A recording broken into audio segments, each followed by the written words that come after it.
Jeudi 11 juillet, avant de le commencer, même si c'est la vie, c'est la sphère privée, un joyeux anniversaire à ma fille qui fête aujourd'hui ses 12 ans. Ça me fait plaisir, c'est du grand public et même si c'est de la sphère privée, je lui montre que je suis là. Voilà. Aujourd'hui, je vais traiter le dossier des nouvelles technologies et même si nous sommes sur une terre de tradition, vous savez combien je suis attaché aux traditions, ça c'est très important pour moi. Roquebrune-sur-Argens doit quand même prendre le virage du numérique, c'est très important. Parce que le numérique, c'est pas non plus que les réseaux sociaux ou les ordinateurs, c'est aussi toute une série de services qui sont faits pour nous aider. Et vous le savez, moi je suis chef d'entreprise d'une société des nouvelles technologies. Alors pour moi ce ne sont plus des nouvelles technologies, même si on les appelle encore comme ça, depuis maintenant 20 ans. J'étais dans ce secteur-là bien avant aussi et VAR Information l'année dernière m'avait fait plaisir en ressortant de vieux articles de Nice Matin, à l'époque où j'étais sur Sophia Antipolis, avec quelques innovations que j'avais fait à l'époque, notamment les hotspots publics, etc., etc. Ça me fait de beaux souvenirs parce que c'était il y a 25 ans et c'est vrai que j'ai pris ce virage dès le début, j'en suis pas peu fier et aujourd'hui, 20 ans après, ma société existe toujours et c'est une preuve de savoir-faire aussi, de management, même si c'est pas là pour ça la discussion. Aujourd'hui, ma marque de fabrique, puisque les gens qui me connaissent dans ce milieu des nouvelles technologies, ma marque de fabrique a toujours été le fait que j'ai toujours souhaité que les nouvelles technologies, les technologies soient à notre service et pas l'inverse. Voilà, pour les amateurs de films de science-fiction un peu, il ne faut pas justement que l'humanité soit réduite à l'esclavage par ces technologies, mais bien l'inverse, et ça a été ma marque de fabrique. J'ai toujours fait attention que ça nous rende service. Quand une technologie ne nous rend pas service et qu'elle est addictive, c'est le contraire, il ne faut pas s'en servir. Voilà. Et là, je fais un petit apparenté à ce que je vois sur les réseaux sociaux, parce que tout le monde l'a vu avant les élections, je ne suis pas franchement un adepte de ces réseaux-là. Ces réseaux sociaux, j'inviterai tous ceux qui y passent un peu trop de temps à regarder le film The Circle qui est sorti en 2017. Pardon. 1917, c'était Goldman. Hein, c'est ça, Eric, hein, c'était Goldman. Hein. Et 2017, et ça ferait du bien à quelques-uns qui passent un peu trop de temps sur ces réseaux sociaux et qui ferait mieux de s'occuper d'autre chose. Voilà. Donc ça, c'était la petite pique qu'il faut lancer un peu de temps en temps. Donc les nouvelles technologies, c'est quoi? Donc pour que ça rende service, je souhaite que Roquebrune devienne la première Smart City du Var-Est. Alors c'est quoi, à l'image de Guérande ou Dijon qui ont déjà passé ce cap, c'est quoi la Smart City? La Smart City, c'est une ville où tout est interconnecté. Alors nous avons la chance, puisque vous le savez, la fibre optique, certains ont déjà été connectés en début d'année. La fibre optique arrive au plus tard en 2022, dans 2 ans, c'est dans 1 an et demi, hein, même c'est demain.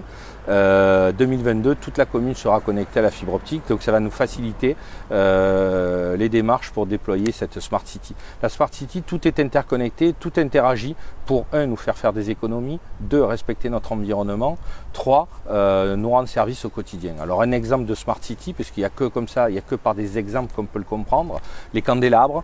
Les candélabres seront tous connectés à la fibre optique, seront tous connectés à un central, voilà, ça c'est important le terme de central, qui pourra être le central de la vidéosurveillance de la commune. Il faudra voir pour les autorisations et les nécessaires par la préfecture, mais ça pourrait être ça. Ces candélabres sont connectés, par exemple, on va interagir sur la pollution lumineuse, parce que le candélabre, il n'a pas besoin d'avoir la même intensité lumineuse à 1h du matin qu'à 11h du soir, en fonction de la luminosité, en fonction du passage.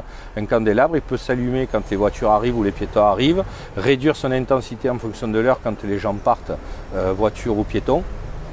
Et ça fait partie de la Smart City, c'est un réseau intelligent. Donc ces candélabres seront aussi équipés de bornes Wi-Fi qui serviront à quoi? Qui serviront à utiliser des applications citoyennes sur lesquelles on pourra faire des questionnements, vous pourrez poser des questions, vous pourrez trouver des réponses, mais aussi des urgences, c'est-à-dire que d'un candélabre, puisqu'il sera équipé, on pourra appeler la police, les pompiers, le SAMU très rapidement, puisque tous seront équipés avec ces systèmes-là. La Smart City, c'est aussi, alors j'avais pris des notes parce que je ne veux rien oublier en fait sur ce que je voulais vous dire, c'est aussi les systèmes centralisés, voilà, d'arrosage il pleut, on arrête les arrosages. Vous savez, les arrosages sont automatisés. Il pleut pas, il en faut un peu plus. C'est des sondes qui permettent de savoir l'humidité du terrain. C'est tout ce genre d'économie. Ça peut être la circulation aussi, le stationnement. La Smart City, le stationnement. Alors on pourra utiliser des puces RFID pour ceux qui connaissent. Très peu onéreux comme technologie, donc tout à fait abordable par notre commune. Les Roquebrunois pourraient avoir des puces donc, dans leur voiture. On pourrait savoir les places de stationnement qui sont libres, pas libres, celles qu'on paye, celles qu'on ne paye pas. Être relié à notre smartphone pour nous dire que l'heure et demie de la zone bleue est dépassée. Voilà, ça c'est aussi de la Smart City, c'est aussi de la nouvelle technologie. Et enfin aussi, ça peut aussi nous servir pour le tourisme, notamment une grande idée qu'on avait déjà mais qu'on n'a pas encore mis en place. Le service patrimoine a mis en place des clous dans le village pour cheminer un parcours touristique. Ces clous qui sont une super idée parce que ça draine beaucoup de tourisme. Ces clous, on pourrait aussi les équiper de puces Bluetooth et quand vous arrivez avec votre smartphone par-dessus, vous avez l'information qui correspond à la façade, qui correspond à la zone dans laquelle vous êtes, l'année de création, qui y a vécu, qui y a habité.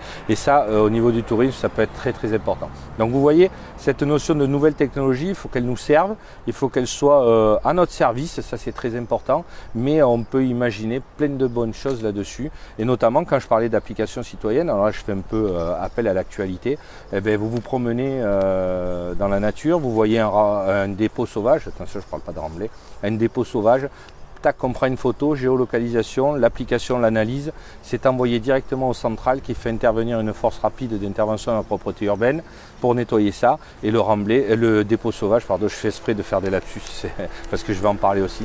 Et le dépôt sauvage, il aura été là quelques heures juste après que vous en soyez aperçu. Voilà. Pour les remblais, ça c'est un lapsus, excusez-moi, j'ai vu que l'actualité du jour n'était pas trop top. Je préfère rappeler quand même que depuis le début, je le dis, je suis contre les remblais, je suis contre les constructions illégales, les caravanes, les mobil-homes dans les terrains en zone inondable et ailleurs, à partir du moment où c'est interdit. Et j'inviterai quand même à madame la conseillère départementale, parce que c'est comme ça que je vais l'appeler, à faire attention à ces écrits, car la diffamation, c'est à la libre appréciation des juges. Et mon avocat est déjà sur votre post Facebook, que vous connaissez bien d'ailleurs, mon avocat, est déjà sur votre post Facebook de ce matin, car je n'ai rien à voir avec toutes ces histoires, mais je ne suis pas aussi sûr en ce qui concerne vos amis. Donc faites attention et ne racontez pas n'importe quoi pour favoriser votre poulain agent immobilier qui risque de bétonner la ville plus que ce que vous l'imaginez. Voilà. Je vous souhaite un bon après-midi, une bonne journée. Je vous donne rendez-vous pour notre Facebook Live de demain où nous aborderons un autre thème. Au revoir.